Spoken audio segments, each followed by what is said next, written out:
Bonjour, c'est Cécile encore. On est le 16 mai 2022. Alors, je viens sur la trompette aujourd'hui encore et je viens proclamer le retour de notre Seigneur Jésus-Christ. Soyons tous bénis et que sa joie soit notre force en ce jour. Alors, je viens apporter un enseignement sur Ariel qui sera assiégé. Amen. La prophétie se trouve dans Ésaïe 29. Aujourd'hui, j'étais en train de prier. Alors, je m'en dans mes prières et puis l'Esprit me dit Ésaïe 29, Ésaïe 29. Alors, donc, je suis venue lire Ésaïe 29 et puis j'ai pris le temps pour parcourir et je viens apporter ce que le Seigneur me montre. Amen. Alors, c'est pas exclu que plus tard, je puisse encore apporter là-dessus parce que on n'a pas fini de découvrir tout ce que le Seigneur a pour nous. Alors, souvent, on a la grâce qu'il nous dicte le message. Amen. Mot par mot. Et souvent aussi, sa grâce, c'est qu'il te donne juste la référence et puis tu prends, tu vas décortiquer, tu vas creuser et puis tu prends le temps avec lui pour savoir qu'est-ce qu'il a à nous dire. Alors, on va lire Ésaïe 29. Et puis, je ne vais pas tout lire à certains endroits. Mais je vous conseille de lire tout Ésaïe 29, ok? Je vous conseille ça. Ce n'est pas long, c'est juste 24 versets. C'est pas si long que ça. Ok. Malheur à Ariel. À Ariel, cité dont David fit sa demeure. Ajoutez année à année, laissez les fêtes accomplir leur cycle, puis j'assiégerai Ariel. Il y aura des plaintes et des gémissements. Et la ville sera pour moi comme un Ariel. Je t'investirai de toutes parts. Je te cernerai par des postes armés. Je lèverai contre toi des retranchements. Tu seras abaissé. Ta parole viendra de terre. Et les sons en seront étouffés par la poussière. Ta voix sortira de terre comme celle d'un sceptre. Et c'est de la poussière que tu murmureras tes discours. La multitude de tes ennemis sera comme une fine poussière. Cette multitude de guerriers sera comme la balle qui vole. Et cela tout à coup en un instant. Là, ça veut dire vraiment que c'est Dieu qui va combattre là. C'est de l'Éternel des armées que viendra le châtiment. Avec des tonnerres, des tremblements de terre et un bruit formidable. Avec l'ouragan et la tempête et avec la flamme d'un feu dévorant. Et comme il en est d'un songe, d'une vision nocturne, ainsi en sera-t-il de la multitude des nations qui combattront Ariel. Et tous ceux qui l'attaqueront, de tous ceux qui l'attaqueront, elle et sa forteresse, et qui la serreront de près, comme celui qui a faim rêve qu'il mange, puis s'éveille l'estomac vide, et comme celui qui a soif rêve qu'il boit, puis s'éveille épuisé et languissant, ainsi en sera-t-il de la multitude des nations qui viendront attaquer la montagne de Sion. Soyez stupéfaits et étonnés, fermez les yeux et devenez aveugles. Ils sont ivres, mais ce n'est pas de vin. Ils chancellent, mais ce n'est pas sous l'effet de liqueur forte. Car l'Éternel a répandu sur vous un esprit d'assoupissement. Il a fermé vos yeux. Il a voilé vos têtes. Toute la révélation est pour vous comme les mots d'un livre cacheté que l'on donne à un homme qui sait lire en disant « lis donc cela » et qui répond « je ne le puis car il est cacheté ». Ou comme un livre que l'on donne à un homme qui ne sait pas lire en disant « lis donc cela » et il répond « je ne sais pas lire ». Le Seigneur dit, quand ce peuple s'approche de moi, il m'honore de la bouche et des lèvres, mais son cœur est éloigné de moi. Et la crainte qu'il a de moi n'est que précepte de tradition humaine. C'est pourquoi je frapperai encore ce peuple par des prodiges et des miracles. Et la sagesse des sages périra, et l'intelligence des hommes intelligents disparaîtra. Malheur à ceux qui cachent leurs desseins pour les dérober à l'Éternel, qui font leurs œuvres dans les ténèbres et qui disent « Qui nous voit et qui nous connaît ?» Quelle perversité est la vôtre!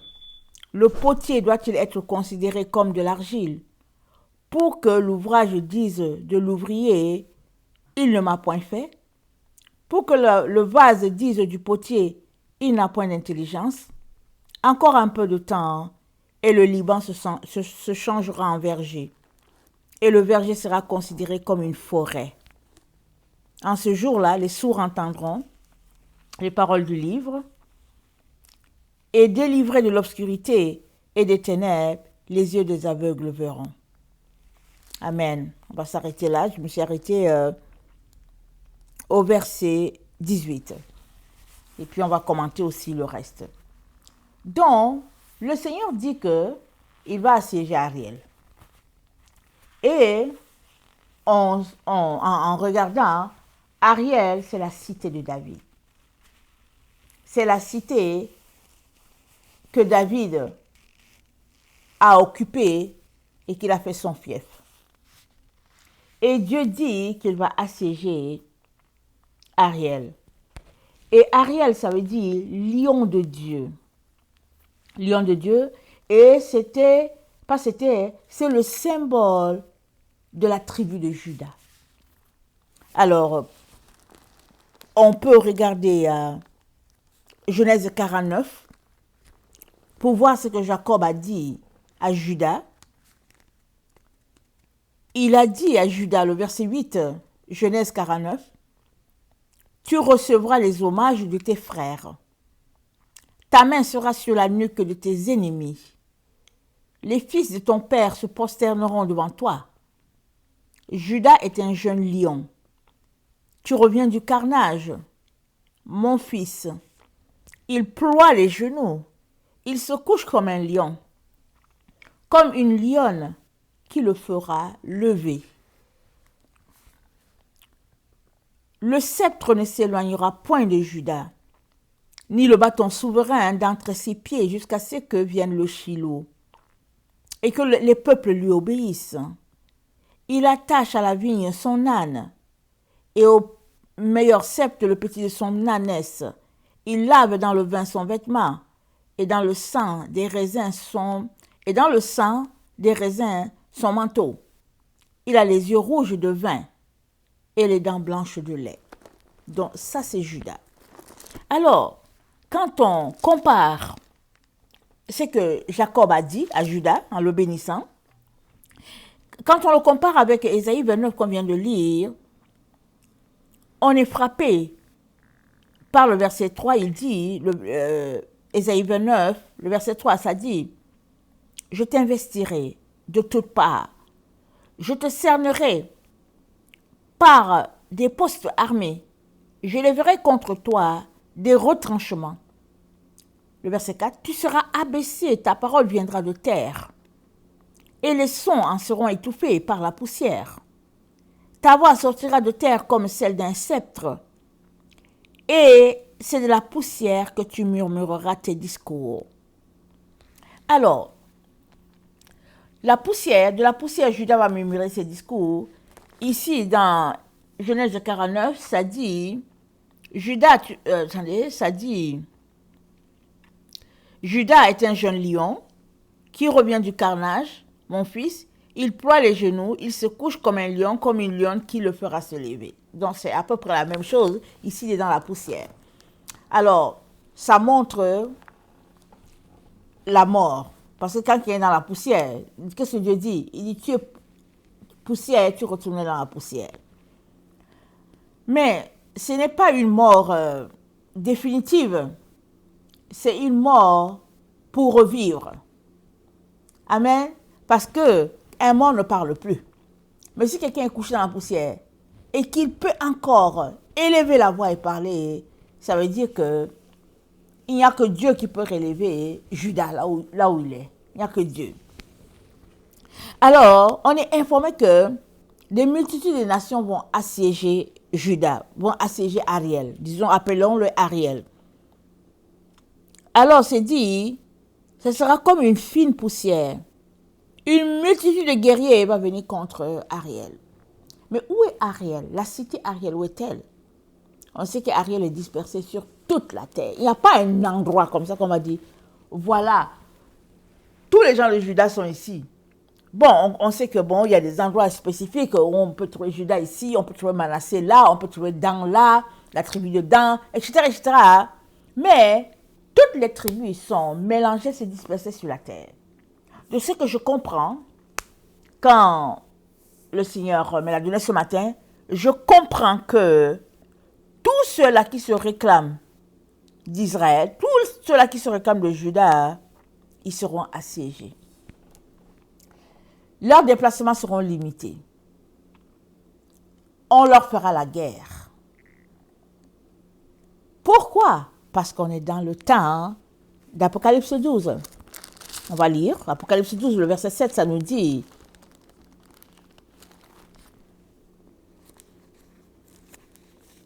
Apocalypse 12, le verset 7, ça dit: Et il eut guerre dans le ciel. Michel et ses anges combattirent contre le dragon. Et le dragon et ses anges combattirent, mais ils ne furent pas les plus forts, et leur place ne fut plus trouvée dans le ciel. Et il fut précipité le grand dragon, le serpent ancien appelé le diable, et Satan, celui qui séduit toute la terre. Il fut précipité dans la terre, et ses anges furent précipités avec lui. Donc, il y a combat, on le sait. Et nous savons que nous ne luttons pas contre la chair et le sang, nous luttons contre les principautés, les dominations, les autorités en lieu céleste. Mais aussi, dans cette situation, Dieu nous parle de quelque chose de physique. Parce que c'est lui-même qui l'a provoqué. Lisons, ou bien c'est lui-même qui le provoquera. Lisons Ésaïe 29, il dit, le verset 6, Ésaïe 29, le verset 6, il dit: c'est de l'Éternel des armées que viendra le châtiment, avec des tonnerres, des tremblements de terre, et un bruit formidable, avec l'ouragan et la tempête, et avec la flamme d'un feu dévorant. Tout ça, ça va venir de l'Éternel. Et comme il en est d'un songe, d'une vision nocturne, ainsi en sera-t-il de la multitude des nations qui combattront Ariel. Ah, en tout cas, c'est quelque chose. Hein? Déjà là, même que quand c'est juste un petit combat, là, on n'arrive pas à tolérer. Alors, il nous dit que la multitude des nations va attaquer Ariel. Et regardez les nations, il y a combien de nations sur la terre? Il y en a beaucoup. Mais elles seront comme une seule personne. Et évidemment, ici, c'est le nouvel ordre mondial, n'est-ce pas? Ils seront un seul. Et ils vont venir contre les récalcitrants. Tous ceux-là qui disent: oh non, non, non, nous on a un Dieu, nous on fait ceci, notre Dieu, notre cité n'est pas ici, on n'est pas les enfants d'ici. Tous ceux-là, ils seront combattus. Et Dieu nous a dit dans Zacharie, attendez, je vais voir la référence, dans Zacharie 12, excusez,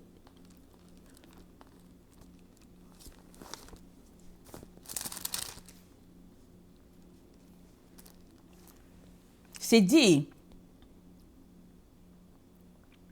le verset 6, Zacharie 12, le verset 6. En ce jour-là, je ferai des chefs de Juda comme un foyer ardent parmi du bois, comme une torche enflammée parmi les gerbes. Ils dévoreront à droite et à gauche tous les peuples alentour. Et Jérusalem restera à sa place à Jérusalem. L'Éternel sauvera d'abord les tentes de Juda, afin que la gloire de la maison de David, la gloire des habitants de Jérusalem, ne s'élève pas au-dessus de Juda. En ce jour-là, l'Éternel protégera les habitants de Jérusalem, et le faible parmi eux sera dans son jour comme David. La maison de David sera comme Dieu, comme l'ange de l'Éternel devant eux. Donc, c'est le Seigneur lui-même qui va permettre que cela se passe. Pourquoi? Parce qu'on est dans les temps de la fin. Et ces choses-là, ça fait partie des douleurs de l'enfantement. On ne peut pas ne pas se retrouver là-dedans. Et quand il y a guerre, c'est pour la séparation. Regardez un peu quand on fait la récolte. Quand on fait la récolte et qu'on doit séparer les bons grains des mauvais, alors il y a un brassage. Il y a un brassage, quand ce sont les machines qui le font, tu regardes ça, ça se passe, c'est un peu rude là. Et quand ça se fait avec le vent, tu vois comment le bon grain tombe d'un côté et le mauvais s'en va au vent. Mais si la graine parlait, elle allait te dire combien de fois elle se sent secouée, combien de fois elle se sent mortifiée, si la graine pouvait parler. Mais la graine ne parle pas. On regarde seulement le travail de récolte et puis on dit, bon voilà ce qui est en train d'être fait.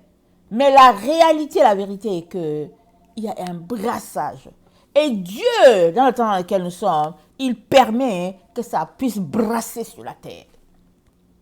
Et selon son plan, il dit qu'il va sauver d'abord les tentes de Juda. Donc partout, là où il y aura quelqu'un qui est rattaché à Juda, il y aura guerre. Et évidemment, Juda, Jésus vient de Juda. Et les prophètes qui ont écrit dans ce temps, ils n'avaient pas la révélation. Il y a très peu qui avaient la révélation que Jésus allait venir mourir sur la croix. Alors ici, ils savent seulement que, bon, tu donnes ce que Dieu te révèle. Ils ont reçu la révélation que Judas sera sauvé en premier. Et nous savons tous que tous ceux-là qui se réclament de Christ, qui ont été sauvés, lavés par le sang de l'agneau, amen, savent que Jésus est parti et il a dit, je vais vous préparer une place. Et quand je reviendrai, je vous prendrai. Quand tout sera prêt, je reviendrai, je vous prendrai. Afin que là où je suis, vous soyez aussi. Amen. Alors, Judas, donc, sera sauvé en premier. Voilà pourquoi on peut mentionner Judas, par rapport à cette prophétie-là de Ariel, de Ésaïe 29. Alors, dans le verset 10 de Ésaïe 29, Dieu nous fait remarquer quelque chose. Il dit, soyez stupéfaits, je commence au 9. Soyez stupéfaits et étonnés, fermez les yeux et devenez aveugles. Ils sont ivres, mais ce n'est pas de vin. Ils chancellent, mais ce n'est pas de l'effet de liqueur forte. Car l'Éternel a répandu sur vous un esprit d'assoupissement. Il a fermé vos yeux, les prophètes. Il a voilé vos têtes, les voyants. Toute la révélation est pour vous comme les mots d'un livre cacheté que l'on donne à un homme qui sait lire en disant « lis donc cela » et qui répond « je ne le puis car il est cacheté ». Ou comme un livre que l'on donne à un homme qui ne sait pas lire en disant « lis donc cela ». Et il répond « je ne sais pas lire ». Le Seigneur dit « quand ce peuple s'approche de moi, il m'honore de la bouche et des lèvres, mais son cœur est loin de moi. Et la crainte qu'il a de moi n'est qu'un précepte de tradition humaine. » C'est pour cela que on est pris dans l'esprit d'assoupissement. Parce que quand on va vers Dieu, au fait, on l'honore juste avec nos lèvres. Notre cœur n'est pas attaché à lui, si bien que on ne connaît pas le temps. On a la difficulté à discerner le temps dans lequel on est. Voilà pourquoi Dieu dit, il dit, quand bien il nous remettrait le livre, les gens vont dire, ils vont répondre, je ne peux pas lire, le livre est cacheté. Il dit, comme un livre que l'on donne à un homme qui ne sait pas lire en disant, lis donc cela. Et il répond, je ne sais pas lire. Il ne sait pas lire pourquoi? Dieu répond lui-même, il dit parce que il s'approche, parce que nous nous approchons de Dieu juste du bout des lèvres, pas avec le cœur. Parce que si tu approches Dieu avec le cœur, il n'y a pas moyen qu'il ne te donne pas sa révélation. Parce que c'est dit quoi? C'est dit, Dieu, c'est-à-dire, avant que Dieu publie quelque chose, il le dit à ses enfants, les prophètes. Il le dit à ses serviteurs. Dieu fera-t-il quelque chose sans le révéler à ses enfants? C'est dit quelque part comme ça dans la Bible. Alors, quand tu marches proche de Dieu, qu'il est sur le point d'assiéger, ou bien s'il y a quelque chose qui arrive, j'espère qu'il va te parler. Il va te dire, prends tes affaires, fuis sur la montagne, comme il a fait avec l'autre. Ou bien il va dire, bon, reste là, et puis bon, on sera en guerre. Alors, c'est ça qu'il nous dit. Il nous dit que l'assoupissement vient du fait que notre cœur est loin de Dieu. Et alors il dit, je frapperai encore ce peuple. Et quand Dieu frappe, c'est quoi? Là, il parle de miracle. Il parle de miracle. Parce que souvent, hein, ça prend le miracle pour que les gens se réveillent. Alors, Dieu veut réveiller son peuple parce qu'il veut sauver Juda en premier. Et puis, on est dans le temps de la fin. Mais les enfants de Dieu courent par-ci, par-là, ils ont leurs projets, et puis ils ne se sentent pas concernés. On en a déjà parlé hier. Dès qu'on dit que bon, il y a un peu plus de liberté, tout le monde est content. Oh, mais vraiment, on va faire ceci, on va faire cela. Mais c'est pas... Être content là, dans le temps dans lequel, c'est pas pour toi. Toi qui te réclames de Dieu, c'est pas pour toi. C'est pour les autres. Toi, tu dois être à genoux en train de prier. Parce que il y a quelque chose qui arrive. Alors, moi j'ai parlé du message hier, comme je vous ai dit. J'étais là ce matin en train de prier, je faisais mes prières, c'est tout. Et j'entends Ésaïe 29, Ésaïe 29. Et donc voilà, je lis, et puis ben voilà. Judas sera assiégé, Ariel sera assiégé, disons le Ariel. Mais où est Ariel? On a lu que Ariel, ça veut dire lion. Et Ariel est partout dispersé. Et Dieu va trouver un endroit qui lui sied. Ou bien pas qu'il va trouver un endroit qui lui sied. Partout là où il y aura les descendants de Judas, ceux qui sont rattachés à Jésus d'une manière, tous les chrétiens, les vrais enfants de Dieu, partout où ils seront, on va les assiéger. Il faut que tu le saches. Tu n'auras pas toujours ta liberté là que tu as. Pourquoi? Parce que ton royaume n'est pas d'ici. Et c'est les lois de la terre qui fonctionnent ici. Ce n'est pas ta loi à toi qui fonctionne, les lois de la terre. Et selon les lois de la terre, si on doit te condamner, tu seras condamné. Mais le Seigneur permet tout cela. Pourquoi? Pour nous épurer. Parce que si tu aimes le Seigneur, il te fait passer par le feu à un moment donné pour savoir si vraiment c'est du sérieux ce que tu es en train de faire ou bien si c'est de l'amusement. Alors, il veut sauver d'abord Judas. Alors, Ariel sera assiégé. Et ça rappelle très bien ce qui se passe dans Apocalypse 19. Allons-y lire Apocalypse 19, le verset 11. On ne sait pas si ici, là, c'est la fin du combat, c'est le début du combat et tout. Mais une chose est sûre. Une chose est sûre. Il y a un véritable combat ici. Et finalement, c'est le lion de la tribu de Juda qui est en train de dominer. C'est le messager de la fin qui est en train de dominer. C'est dit. Puis je vis le ciel ouvert et voici parut un cheval blanc. Celui qui le montait s'appelle fidèle et véritable et il juge les combats avec justice. Ses yeux étaient comme une flamme de feu. Sur sa tête étaient plusieurs diadèmes. Il avait un nom écrit que personne ne connaît, si ce n'est lui-même. Il était revêtu d'un vêtement en teint de sang. Son nom est la parole de Dieu. Les armées qui sont dans le ciel le suivaient sur les chevaux blancs, revêtus d'un fin lin blanc, pur. De sa bouche sortait une épée à double tranchant. Une épée aigus pour frapper les nations. Il les pètera avec une verge de fer et il foulera la cuve du vin de l'ardente colère de Dieu Tout-Puissant. Alors, il avait sur son vêtement et sur sa cuisse son nom écrit Roi des rois, Seigneur des seigneurs. Alors, on voit qu'il y a un combat ici. Il y a un combat. Et c'est celui qui est sur le cheval blanc qui domine, qui est vainqueur. Mais avant que ce combat-ci se passe, Ariel est assiégé. Donc, on comprend que de l'assiégement d'Ariel découle le combat final.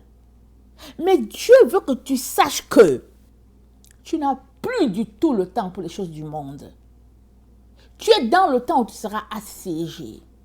Ne pense pas que parce que on a enlevé certaines barrières qui étaient là et que maintenant tu peux faire tout ce que tu veux et tu vas rester là te vautrer dans les magasins, dans les va-et-vient parce que tu te dis on est enfin libre. Non, tout ça, ça fait partie de la stratégie de l'ennemi pour pouvoir te coincer encore davantage.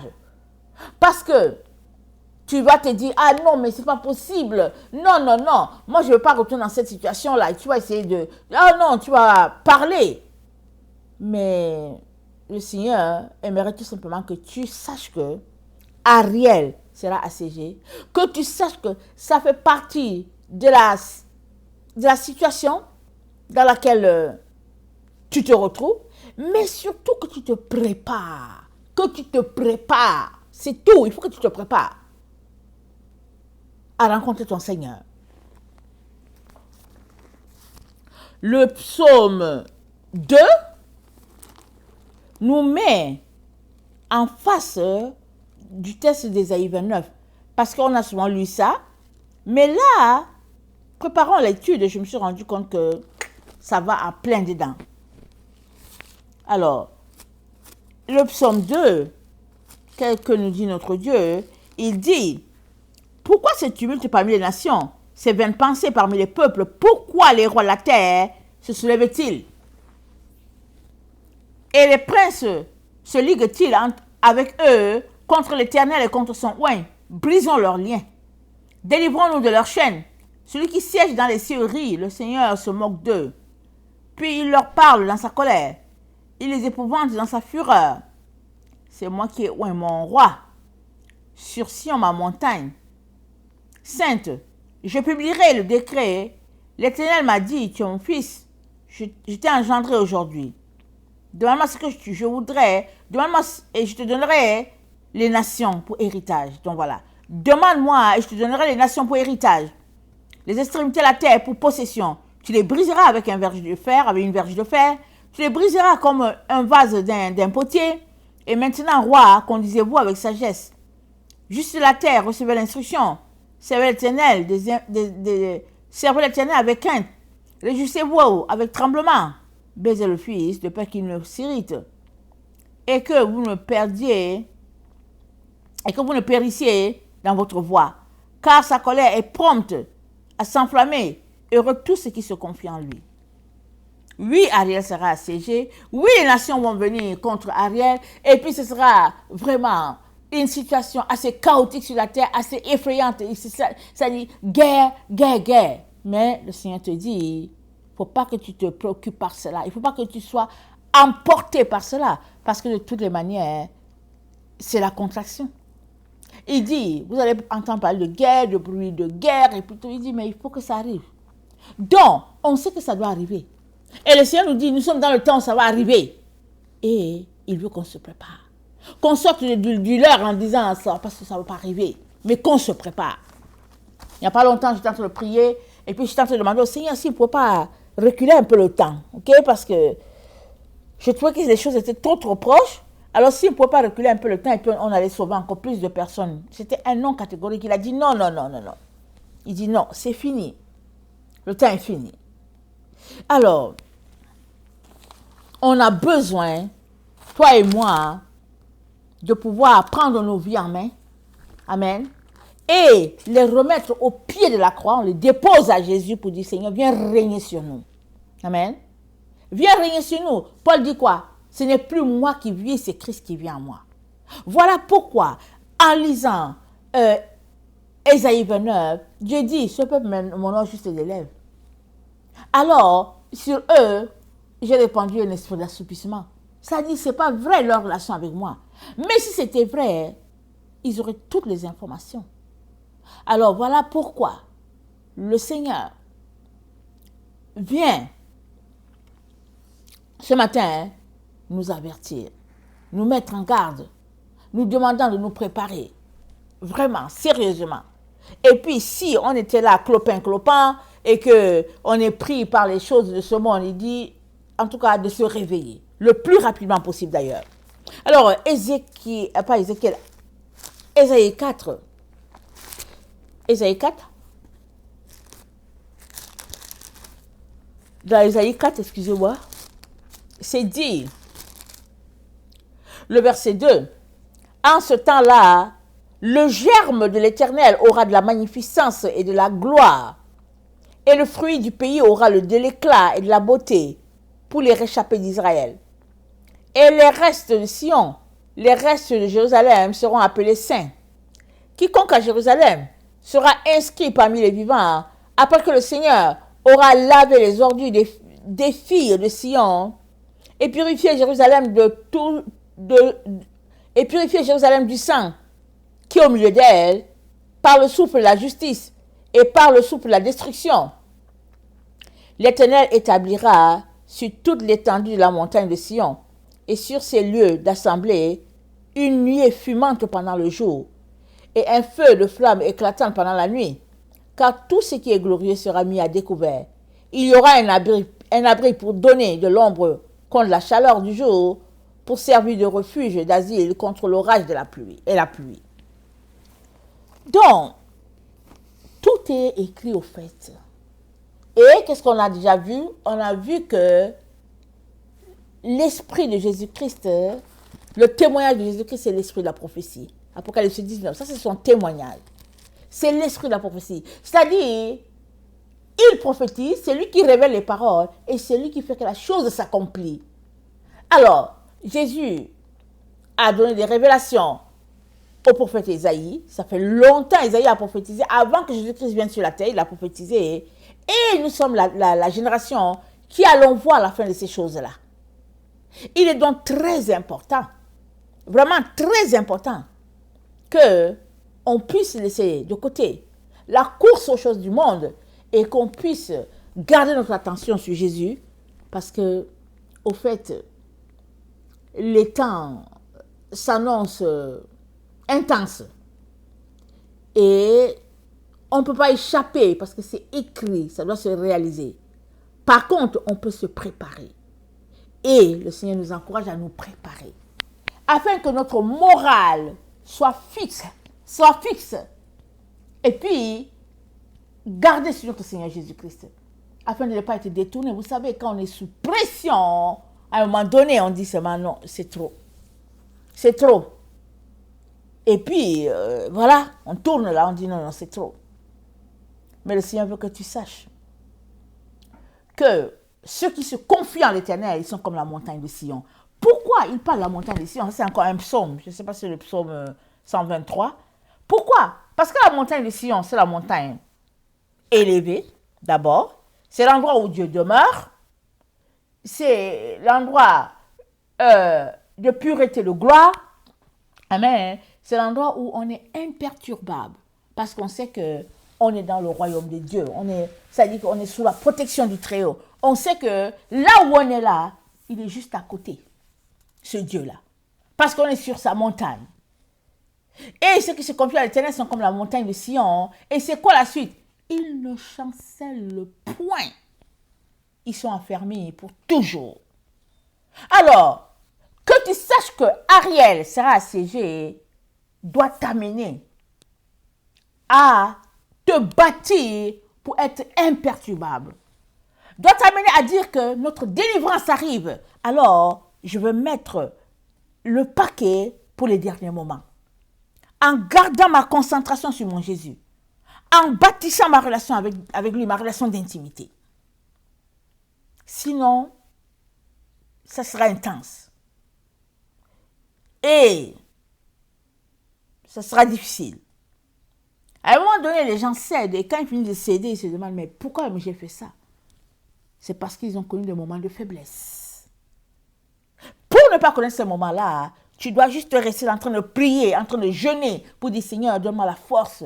Donne-moi la force quand les lois vont changer. Et puis, ce sera en défaveur de ceux-là qui marchent dans la vérité, dans la lumière. Seigneur, que je sois toujours dans ma course pour atteindre le but, que je ne puisse pas me laisser perturber. Amen. Que le Seigneur bénisse sa parole. Je vous aime beaucoup et Dieu davantage. Et que sa grâce se repose sur chacun d'entre nous. Soyez bénis. Amen et alléluia.